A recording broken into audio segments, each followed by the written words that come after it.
everybody, and welcome to another episode of Pep Talk with Pepper Johnson. The man, the myth, the legend. He's got 5 rings, 2 as a player, 3 as a coach, and he's going to tell you how it is, how it was, and how it should be, and why. So we are here tonight, and Pep, how are you doing today, sir? I am good. I am mighty good because the crew is here. The crew is here. We are joined by part some... of the crew. Let me just put it that way. Part of the crew. The guy that won't shut up right now, that's Keenan McCoy. These are my T-neck guys from Jersey back in the day when I was balling with the Giants. These were my guys that used to keep me calm down. Well, a couple other guys that used to keep me calm down. Then I got Carlos Calderon, and he is an ex-police officer. So anybody want to get their booze in right now or want to throw things at the screen, I'll do it right now. But Carlos is one of the few good cops in the United States. Was a good cop in the United States. He didn't take a bribe because I tried to give him a bribe a few times. And he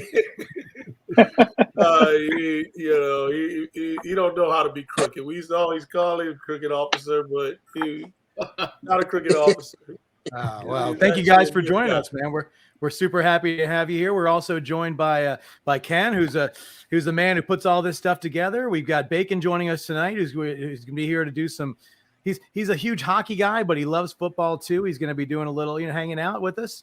Hopefully, have a little in depth into our conversations and throw in every once in a while. And we are also always joined by Anthony, the Greek Jr. Snyder, who is going to be hopefully regaling us with some picks at the end of the show. We're hoping. Well, I'm really good that I was too busy with my day job that I didn't get any action in on everybody that got cracked last week. Oh my God, because I have a friend of mine lost a 6-figure parlay bet and on those favorites. So yeah. Well, yeah, we're going to dive right into that because we're going to start off tonight, guys, with our pregame.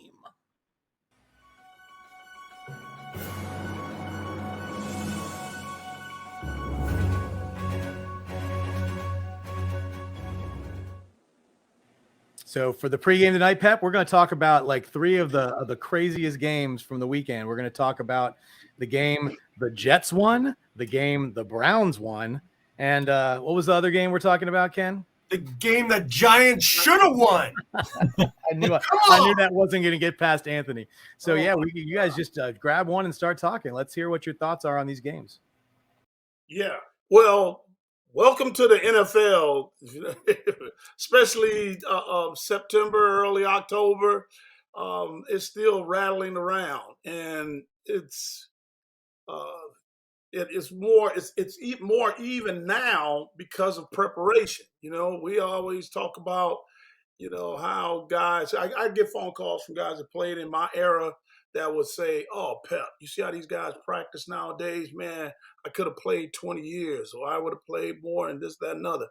And, I constantly bring it up that I don't know. I don't think we could have, because I don't think we would survive. You have to play football. You have to practice football in order to get in football shape.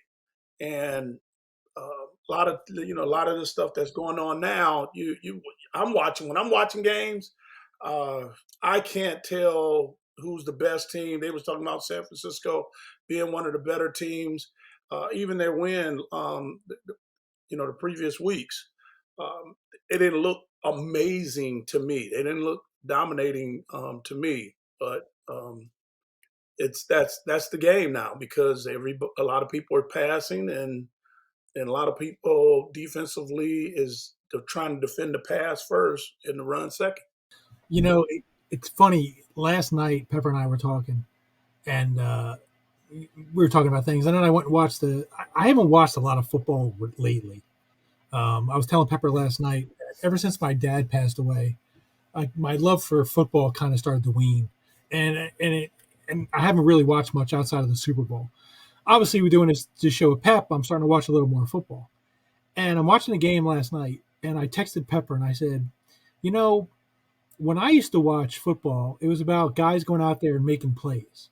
That's how you won games. Well, no, you know what? I mean, this is kind of what the league wanted. You had some people. You have people today. Matter of fact, you know, we're talking about talking to guys previously. I was talking to Carlos about how the NFL. You had different likes. This was, you know, the true football lovers.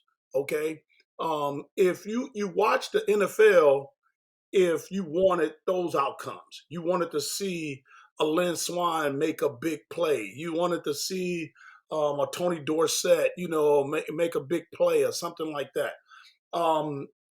When you watch college football to watch for error. Somebody was going to make a mistake and do something, you know, Bumstead, and the guys, you know, the people that like that want to see that humiliation, want to see that bad play. That's why they watch college football. But now you have the college football mistakes in the NFL, and I'm not just talking about between the lines. They're on the sidelines also. You know that the coaches, it's no chess matches anymore. You used to. I loved it when I first got into the league and looked across the sideline and saw Tom Landry. You know, I saw. Don Shula. Don Shula, I can go on. Chuck Noll. No, I'm aging myself. I don't know why I was holding back, but you know, I'm looking at these guys and I'm like, oh man, this is a good game. And you knew it was going to be a pissing contest every week against. Every time we played against Washington with Gibbs and Parcells. My guys are better than your guys, and he every time for 5 years, every time. Well, no, that 5th year, that's when he finally decided not to run the ball. But every time he got on the goal line, Washington tried to run the ball, and every time they got on the goal line, they were denied. And and then finally in '90, he finally said, "Well, I'm getting ready to, I'm losing the pissing contest, and I'm finally going to pass the ball." And Greg Jackson get an interception. 0. They don't have a percentage against us on the goal line. Yeah. Crazy. I know we're supposed to be talking about some freaking game that was this weekend, but No. Conversation. I'm sorry. I'm quick to reminisce. No. Yeah, well, I mean, because there's such a difference between the game today and the game when you played. Yeah. And you know, like you said, strategy. I mean, they talked as much about the head coaching matchups as they did about the player matchups back then. Exactly, because it was gonna go down like that, and that's why we all was sold on a Bill Belichick, because Coach Belichick sideline adjustments was remarkable. Granted, I didn't play for a lot of the other coaches and know what they did on the sideline, but just talking to other players that played in that era, Coach Belichick's sideline adjustments was crazy. And that guy, when I started coaching with him in New England, he actually has this back room, and I know he'd probably be a little mad at me for telling, but he keeps files of the coaches he coaching against that he respects, and he keeps files on them where they learned from, who taught them, where they come from, and all that stuff like that. But that's how he would coach against these other teams. That was his strategy, and we took it and ran with it. Anthony, you had a story about Landry, I think that might be kind of relevant to the conversation. So my dad was good friends with Gil Brandt. You remember Gil Brandt, Pepper? He was he was player personnel and special teams coach. He came to see me at Ohio State. Oh yeah, I met Gil a few times. Yeah, player personnel. He was in charge of player personnel, draft drafting, a big part of the Dallas Cowboy drafts. So he was good friends with Gil Brandt. So I was about, I don't know, 13 years old. I wish I could remember which playoff it was, but he got me into the Dallas Cowboy locker room where I was a ball boy for a playoff game. And it was a winter game. And I know it was really cold. I got to look it up which game it was. But so Tom Landry comes in for the pregame speech to talk to, the players. He looks directly at me, and I'm just a little kid. They gave me Dallas Cowboy gear to wear, but he didn't know who I was, and he had me kicked out of the locker room. Damn right. Damn right. Kid, Anthony, no kid. Hey, get him out of here. I have more kicked out of the locker room stories as we go down the week. Listen, I know who you are, and sometimes I want to kick you out of the locker. Yeah, I'm telling you, I am so bad. Like I said, I was a head coach only once, and that was in high school, and they were so mad at me because I didn't want to go with the punches and all that stuff like that. I used to I'd be so happy when Parcells would, you heard about maybe Hard Knocks or something was coming in, or maybe it was even after Parcells was the Hard Knocks, which is guys wanting us to play in the Hall of Fame game, or maybe it was more Belichick that they wanted us to do the Hard Knocks, but he was like, "Are you kidding me?" There's no effing way. And miking up players and all that stuff like that.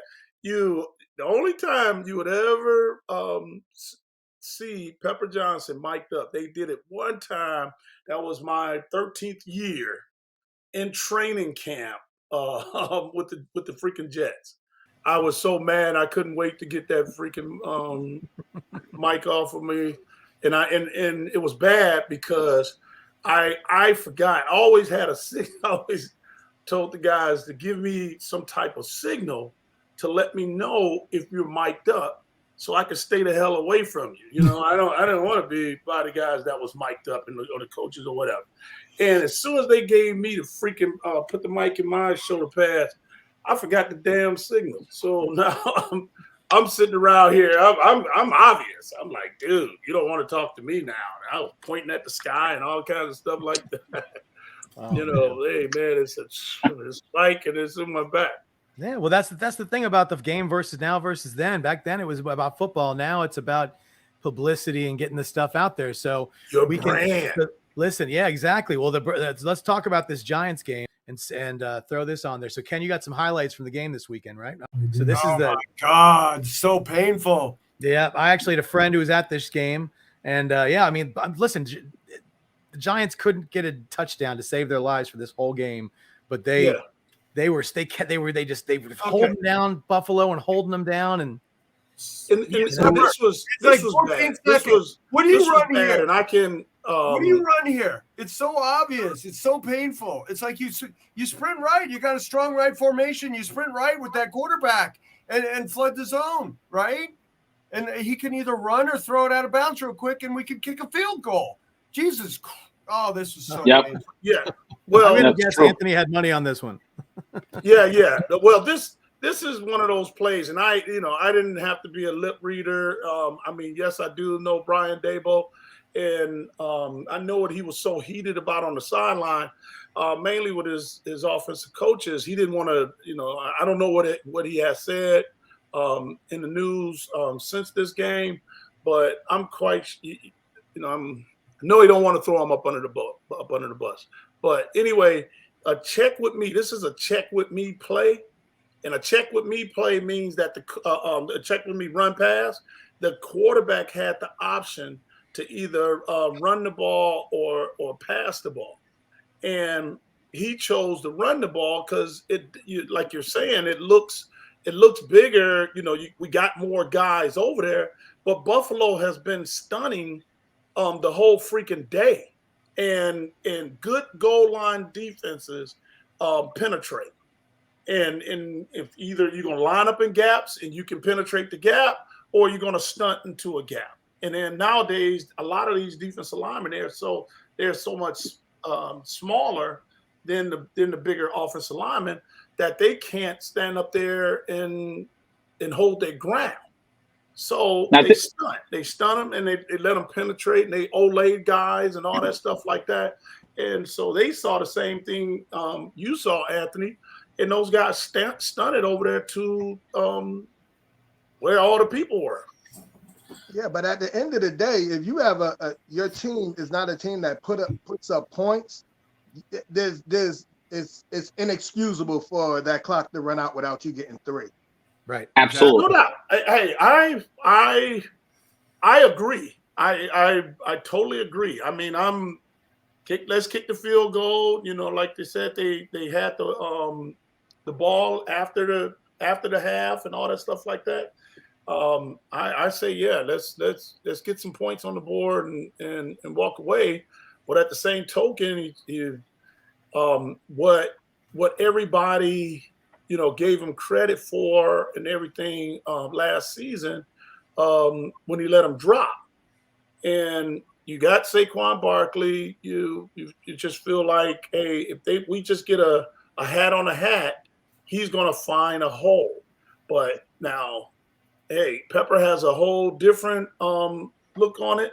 I think the guy needs someone in the backfield with him. And that's another reason why I don't like those runs. And it's better. Yeah, but there was no timeout. Linebacker like me, because if someone penetrates, you would like to have a fullback to clean the guy up before he gets to the running back. But when you have just one back in the backfield and Saquon is trying to hit it up in there and not dance, that's a problem.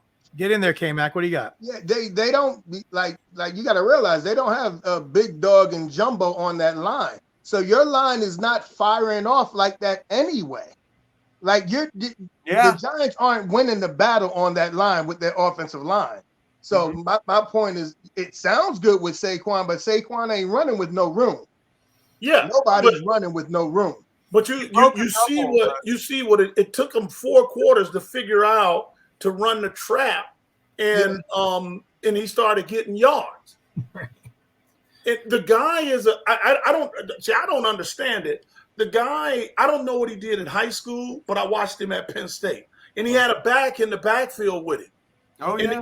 Or when he didn't have a back, they still ran scheme running plays, down, pull around, double team here, and all that stuff like that. They ran scheme running plays. He's not a zone running back. Now he's good enough that he can do that, but that's not him. And so you get those you get some down and pulls and crack blocks and tosses and stuff like that. Some whams. You're going to get, and I'm sorry, let me learn from last week. When I say down and pull around, that means on the front side, you get somebody blocking backside. So if you're on the right side, you're blocking to your left, and then someone on the left side. Majority of the time, it's a guard, but it can also be like a fullback or the F back, the second tight end. He will come around, and either he kicks out the end guy on the line of scrimmage, or he kicks out on the inside guy, which is normally a 3 technique. You're not going to do too good on an inside. But if you run that playback, you see Waller going right past the strong safety, and he makes the tackle. He just goes right by him. He doesn't even kick. Look, what? See, watch Waller go right by him. And he hits Barkley first. But this is like what he threw a chicken wing out there. But this is all miscommunication. You have 2 guys over there. You have 2 tight ends over there. Right. The widest guy supposed to block out on that guy. Sure. He's going inside. Yeah, he ran it. When I said the down. It's supposed to be the tackle in the inside tight end. I think that's Waller. The outside guy was supposed to block the guy, whoever that is standing up outside. The strong safety. If you look at the end zone shot of it, it looks like a freaking touchdown when you before the ball is snapped. But it was miscommunication. They didn't. Yeah. They shouldn't have ran. They should not have. He shouldn't have had that option. It's a check with me. He should not have had that option. Look at that. To run the ball. Right there. Thank you. Did. Nobody touches him, and that's the first contact. And if you're going to run, has the NFL legislated fullback out of the game? Why is there no fullback in there? I agree. Who's that? I don't understand. I don't understand why they took the fullback out of the game. Yeah. Well, the game is less physical, it's less pounding. And I still believe that the most physical team wins. They might be the most prolific, but trust me, they're owning that line of scrimmage one way or both ways. All I'm going to say to close out that play is that they had 14 seconds left. It was first down. They could have taken 3 passing shots at the end zone in 14 seconds. Absolutely. And still had time to kick a field goal. Yep. One thing, that's what I was going to interject with it. That play, you can break down every player and I play all 22 guys. That play was lost on the sideline. They should have never ran a play like that with no timeouts. Exactly. Like you said, you had 16 seconds. Your first down, you could have had 3 passing shots. I was talking to Pepper yesterday. I said the only acceptable run with no timeouts on a goal line is a quarterback draw, and he should only go if it's open. And the kid looked great. I mean, what is he? He's not a kid. He's got like 10 years experience. Oh, yeah, Tyrod Taylor. Yeah, great moving the pocket and sprinting out. And he looked really good. I mean, that was protecting our bad offensive line. I mean, you had a guy that introduced himself as straight off the couch. The passes are not really easy down there in the red zone now. No, I know you have the. The passes are not really easy. They had the numbers on the run on the right. They had the numbers. If that guy like what Jeff tight end kicks it out, if that guy blocks out on the outside guy. He's walking in the end zone now. Yeah, but my point is they got everybody. But the offensive line is not pounding like that. You're right, Keenan. But so that's what I'm saying. Like Saquon is good enough to know to go to the C gap area, to go to the spot. He's going to the spot, but it's just if that guy that hits him. Mm-hmm. The guy that's on the end of the corner, if that tight end blocks him, he's walking in the end zone, and we're not having this conversation. Exactly. Waller. He kicks him out. Yep. It's Waller that just ghosts him. It's just oh my god. Yeah. Oh, okay. Yeah, you are right. It is Waller because he threw the chicken wing at the other guy. He didn't hit nobody. Send him back to the Raiders. He didn't even. Was he with Washington? No, the Raiders. Came from the Raiders. Yeah, no, he wasn't with Washington. Don't send them back. Use them like you should use them. All right, so that there was get him out of the game. That play was dead from the start. Exactly. To the coaching side of it, right? If you're going to call that play, is that the guy you want there in that position to make that block? I mean, is that the personnel package you want on the field to make that play? He's blocking a cornerback. He would have blocked a cornerback. They look genius if when you match it up. It's a tight end on a cornerback, but it's just he's a tight end by title and position. But he don't want to do that. But see how they got down there. They had 2 tight ends in the game. Right. But how I look at that play for the threat of the pass, because with him being in, you got to respect. He's tall, exactly. Listen, all I'm going to say is the Giants couldn't get in the end zone in the entire first half. The reason why I think they should have just taken 3 shots is because they probably needed 5 or 6 shots to get in that end zone, and it wasn't going to work out. Yeah, but now again, I mean, we know if it was a 5th, we all would be hot. But if he go and he pass the ball and he throws an interception, then everybody is like, we knew Tyrod Taylor wasn't this great quarterback. Exactly. But with 14 seconds, you got plenty of time to look. It's not there. Throw it away. You got 2 more plays. You can do the same thing. He's smart enough for that, and trust me. I understand. If we can hindsight and coaching is, to me, it's easy to do. They have a timeout and that play doesn't go right. I think all's right in the world. With no timeouts, it's a very risky call for a team that is 1-4 and hasn't been able to score in the entire first half of the game. It has to be a passing play that he can throw that ball out of bounds and stop the clock and kick the field goal. And let's not forget, this guy started 3-4 years in the NFL. He got replaced. He got replaced in Buffalo by a future Hall of Famer. So it's not like he's a stiff. I mean, the guy is an NFL quarterback. Let him be an NFL quarterback. To that, that's what Pep's saying. He's an NFL quarterback, so he should be able to handle the option and know, what to call. Right. Hey, dude, how do you know your guy is not going to block the person he's supposed to block? Yeah. That's what I'm saying. Like what Anthony is saying, you have to pass it because of the situation. If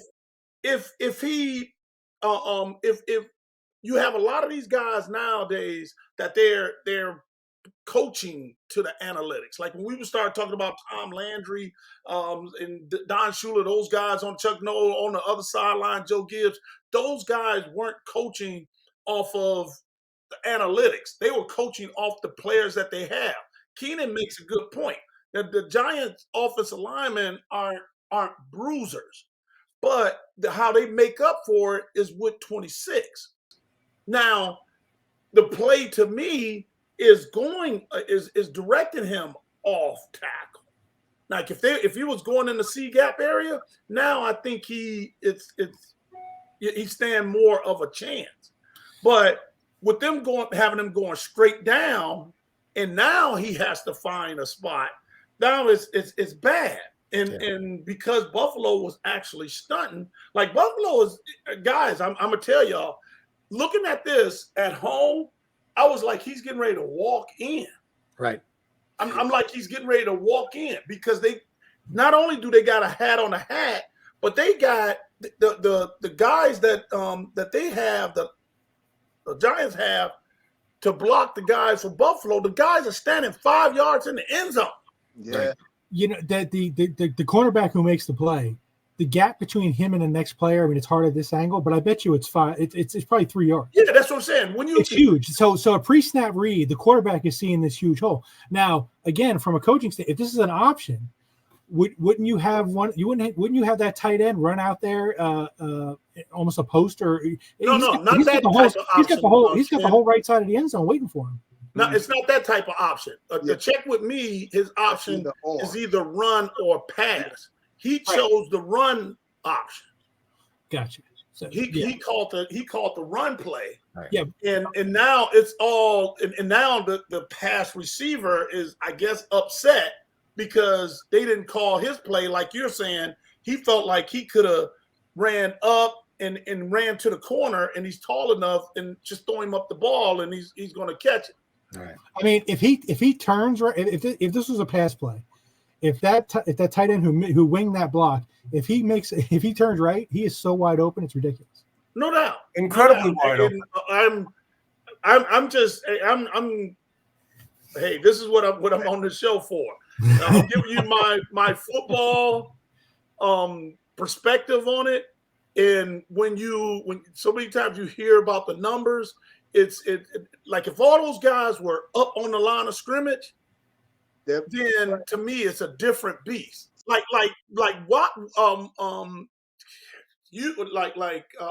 with 12, what he didn't do for me, he should have just talked to the other guy, or the other guy should have just said something to him, and they have some type of call when they're together where he would have blocked him. He's going to block a guy that's 5 yards in the end zone that dude is not in a hurry. It's not like he was blitzing or like he was rushing, trying to get down there. He's going up to somebody that even when he touches Saquon, he's already in the end zone.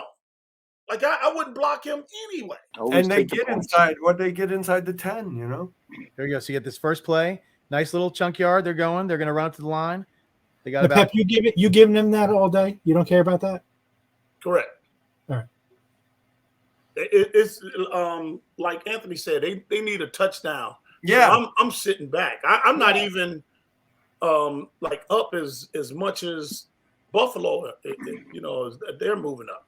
I might play the corners every now and then. I would trap them, but this pass right here, this is like A+ for us. We get up there and we going and tackling down, and everybody get a little slow getting up. Oh yeah, I mean that's every one of those plays in the middle takes 15 seconds off the clock, and the time is their enemy and your friend in this position. Yeah. As I watched the highlights of this, that was the first thing that jumped out at me was the fact that you have one timeout, a minute 20 on the clock, fourth quarter, you're down, you need a touchdown, and you're throwing passes over the middle. Mm-hmm. I mean, at this point, I don't kill them because a first down is pretty important, and you want to be on their end. You got to take what they give until you get within the 30, within the 20. If they give you that, you got to take it. So this is a good one. He gets out of bounds here. That's a good one. First down on third. And you're also thinking because these guys, they send in an extra guy. It's only pressures. It's a difference in that world from a pressure, which is 5-man rushing, and a blitz when it's 6 or more. And when it's a pressure, there's a zone and there's some space out there that you can make up for. So if you can complete that short pass and he breaks a tackle, he's running for a while.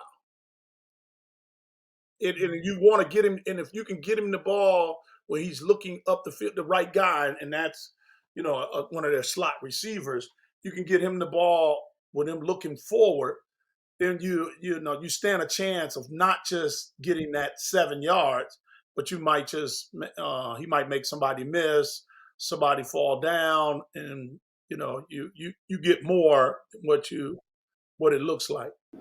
I'm looking at this pre-snap right now, right? 4 wide, 5 wide. And I'm looking at the guy who's standing right above the "and" symbol, right? If he runs an out, a quick out, you need a first down is what you need. He's got it. Well, the plays are getting the quarterback is calling the plays, right? But I mean, he's getting this stuff from the coach. Now I don't even know if he's going to get the ball. I don't know who catches the ball, but I'm looking. I know who catches the ball, but I want to see what he runs. If you want to run it to see what that guy runs all the way at the top, I'd like to see what he runs. So he does. He literally just does exactly. He doesn't run. He runs and turns around. He goes that first down, but the ball goes in the middle of the field. Yeah, but they run a out, but it's with the inside guy. 17 runs the out. Yeah, exactly. And 13 pushes up the field. They see in the switch spots. But either way. Yeah, they call it a switch. Yeah, so either way, it's getting the same thing done, like what Ken is saying. Right, no one is that's what I was saying earlier. I would probably do the same thing, but every now and then, when I said trap the corners, then my corner would not bite on deep. He won't have sevens. His job is to stop that out. Yeah, I mean. They have no timeouts. 3rd and 1. They got to convert here. I mean, it's obviously 4 down territory, but they got to convert. You don't want to come down. He ran the right route, it looked like, but he went so deep with it. That's the guy I'm looking at. So if he runs 2 yards and cuts outside, he's wide open, and they get the first down easy. Yeah, and you stop the clock. You don't throw something over the middle in this. You have no timeouts. 44 seconds. This is going to cost you 20 seconds. This play. Ken, I don't know if he's getting out of bounds because I don't know who this is on the bottom receiver, but if he's not clearing, the corner's still going to be in that general area. I don't know if they're playing zone or man. I didn't see the play, but that cornerback's not just going to give him a free step out of bounds. No. I agree, but it's better than something over the middle. But basically, there's no one guarding him. They got that corner, the safety is 10 yards off him. Right. Because they're willing to give up the middle of the field. That's what they're willing to give up, and that's what they took. So they got 15 seconds off the clock like that. Right. Yeah, and it's time kill. All right, so run that play. So all right, so we got this. So he runs right up the middle, He sees it. He throws it. He takes it. Boom. Get the first down, but now it's costly because you're now down to 7 seconds. Yeah, so 8 44 seconds. seconds. So the next play Down to 12 seconds cost him between. 12 seconds on the clock. There you go. Oh, there you All finally right. threw out of bounds. There you go. Hey, now we're in field goal range if we have 12. That's right. But field goal range doesn't matter because they're down by 5. Yeah, Exactly. but Oh, that guy has but, great range. you don't know if Buffalo is playing that same defense though, Keenan. Oh, yeah, that's I know. I Situation changes. was They going to say, have to play tighter. I have an editor's note. Pepper needs to get us a coaching film for any of these replays. Make some phone calls. I want some. So painful. I know, man. So there we go. We have 4th and 5. Got to have this one. Got to have this one. Got to have it. Look at that. Completes it. But once again, time. Click, click, click, click, click. Tick, tick, tick. Down to 9. Again. He should have threw it. Scramble. He already killed. He ended the game right there. Yeah, he should have never. He should have threw that ball away. absolutely. Well, no, it's 4th and 12 though, right? Oh no, wait, second and 10. Second down. No. Second and Like, 10. my thinking was Ball he should have away. downed the ball. They should have spiked the ball. Just go on ahead and take it to 3rd down. Oh yeah, that too. One of the And so we can use our heads on what to do and what not to do, because to me, what we're sitting up here talking about now Pause it now, Ken. is what you go over in your situational practices, Right. and I don't know. And once again, I know Brian Daboll. I'm quite sure he is having situational practices, but they're not looking like this is all fresh to them right now. That this is a walk in the park. It doesn't look like that to me. Because these guys, I don't see anybody hustling to try to freaking get open. Yeah, and this is it. This is the game right here. Unless there's a penalty, this is it. It's over. And they do it, and what do they get? They get the flag. They get the penalty. So now that's it. You get the ball on the 1 yard line. Here you are. You get one play to win the game. Now, is this pass interference? Yeah, that's pass interference. That's pass interference. Well, it's illegal. That is. Illegal right it's there. all of it. It's all It of it. was illegal contact and then pass interference. There might have even been a face mask in there, too. That's what I was going to say as well. All right, Pep. No time on the clock. 1st and goal. 9. You need a touchdown. What are you running? And see, and now they're all up on the line of scrimmage. Yeah. There's a big bunch. Now, anything crossing, that guy coming over in motion, it's a touchdown. Now you pass. Everybody is up tight now. And remember this. And Buffalo is panicking right now. Right, and remember what we had at the end of the second half. We had a very similar situation, and we were all saying, pass the ball. Well, not all of us. Pep was saying that. Pep was not saying that. We were saying he was sitting back. Right. Now these guys are all rushing in. So the guy that gets in there, who's blocking the guy at the second from the bottom of the screen? Nobody's blocking him again. Yeah. The offensive tackle is he got to kick him out. Guys, let's go back to any of us that played little league football or high school football. You always was taught to block inside, over, and then you go to some people say linebacker or say air. Mm-hmm. You have to block somebody that's inside of you first, then you block who's head up over you, and then and if you don't have those two things, now you can go downfield and go and block somebody, right? This guy right now is trying to step in, like they're not communicating. That's the part with me. No one is communicating. No one is having calls on what are you doing right now? We're elbow to elbow, but what are you doing right now? Because I'm thinking of blocking this guy inside here. Yeah, and they got 10 seconds left. They got 10 seconds left on the game clock.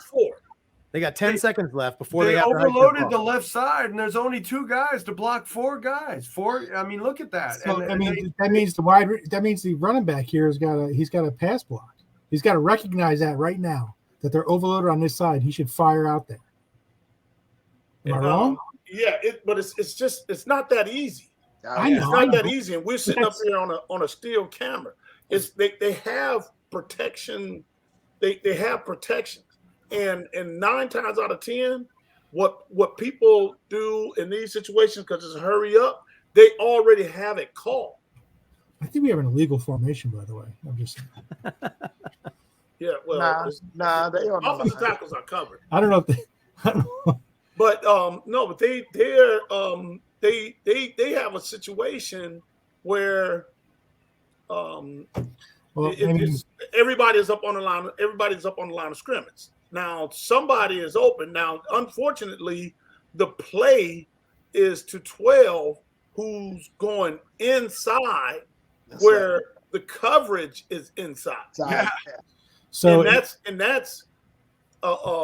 is A+ to me for a defensive coach, which the 7 is inside of him, and make him throw the ball on the outside, and you can hit him and run. I think he's catching though.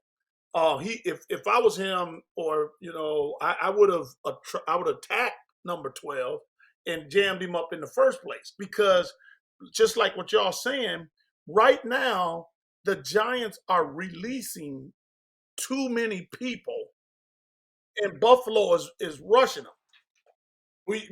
They automatically got one extra guy because the quarterback has the freaking ball. He can't block anybody. So you got the running back, you got this receiver releasing. You got extra guys that these dudes they can't block. And once you start lining up inside of those gaps, it's trouble. So this tackle is trying to step inside first and then pivot out, but he's not in a big hurry to pivot out. And Saquon, he don't know which one of these dudes is. Yeah, the right tackle. Damn is broke. Yeah. Yeah, the right tackle blocks down, and then the tight end blocks the man in front of him, and they let the guy between them run right past him. Yeah, no. Well, my bad. I'm talking about the Giants' left tackle. Yeah, I'm talking about the right tackle. Watch right tackle. Right tackle backs up. He steps down, and the tight end blocks the wrong guy. He blocks the guy he's head up over.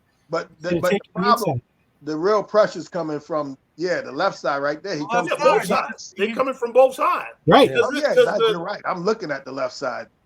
Yeah, right. The offensive left, that guy is like in field goal protection. So what I was saying about the running back having a pass block, he saw the penetration on the right side first. Yeah. And the left side got too deep, and that's where they were overloaded.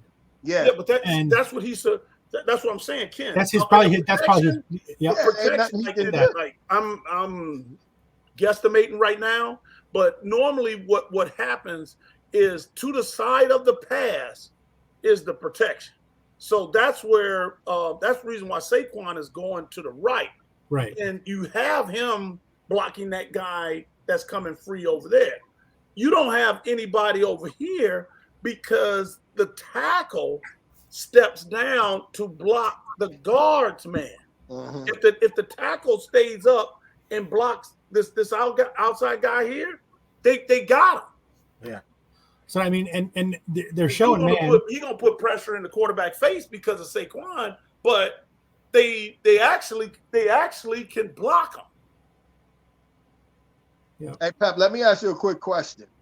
In this formation, last play of the game, could they do a toss right to Saquon and he walk into the end zone? Without a doubt. Okay. Without a doubt. Or you get him one-on-one with a defensive back, and then now we're gonna see Saquon if you're worth the money.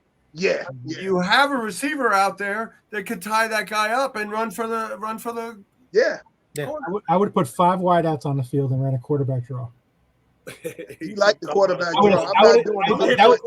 My coach, that was it. You spread the defense out. But no, what Keenan is saying right here, you spread them out. What he's saying, like if that guy came in, if he turned up on him, they got a hat on a hat. They toss Saquon out the ball. You don't have to worry about anybody. Look at that end zone. Oh my God. Yeah, you're right. Look at that. It's 15 yards of end zone right there. And although the guy on the left got deep penetration. The guy on the right disrupted the pass by getting in his face. Yeah. Yeah, exactly. But he's still like where 12 is running, he's in his face, but he shouldn't really be a factor because he's not looking that way. He's looking. Remember, this guy is trying to come inside the half. But 12, they trying to go to that guy, and that's why I'm figuring why they passed it this time, because they tried to run it before the half. Right. And so now they go and try to pass it to him because they couldn't get him to block. And he's so freaking passive, he let the guy wall him off. It wasn't even open. I mean, He's not open. But Keenan, he ain't supposed to be. I know it's a jump ball. Again, we talked about this last week. Yeah. If you're going to run an inside pass, you want a receiver that can jump up and touch the goalpost with both his hands. Yeah. That guy, I guess on paper or when they're not in pads, he could jump up there and touch it. But he didn't know if he wanted to fake and complain about a penalty or what. He did get held, man. He did get held. The guy did held it, yeah. But Keenan, he's the freaking tight end. He's supposed to be laughing at this and trying to run over the guy. Like when Walls was talking to us last week, and he said that his experience in practice when he covered all our tight ends, and it was 6'7" Howard Cross and Run You Over, Mark Navarro, and all these guys, right? But Walls was covering them with finesse, and they weren't used to the finesse. They was used to us trying to bully up on them, and when Walls a step to the side and avoid them and stuff like that, where did he go? What is he doing now? Why is he? Where is he at? He's behind you playing a trail technique. That's Everson Walls. That's what that's what I love about that guy. But this dude right here, you're a tight end, your tight end has to be a brute. He has to be a brute. They can say whatever they want about Kelsey, but when those guys try to get physical with him, then he gets physical. Yeah. All while they running away from him, he's like, "Hey man, I'll just turn over here. Why waste my time pushing off on him? He can't cover me anyway." Mm-hmm. Yeah. Well, all right, that's the Giants game, and then I guess there's a reason why they're 1-5 because they didn't get it right on either one of those two goal line stands. All right, thank you guys for joining us for our second episode of Pep Talk. This might end up being 2 or 3 episodes. We decided to end this one here. Please join us for the next one, possibly 2 more, because we just kept going over everything. But we'd like for you to join us next week for an exciting episode number 3, which could end up being episode number 5, depending on how many we get out of this one. But it'll be for week 7 of the NFL, where we'll have special guest Mark Collins of the Big Blue Wrecking Crew. See you then. Thanks for watching. Don't forget to like and subscribe. Have a good night.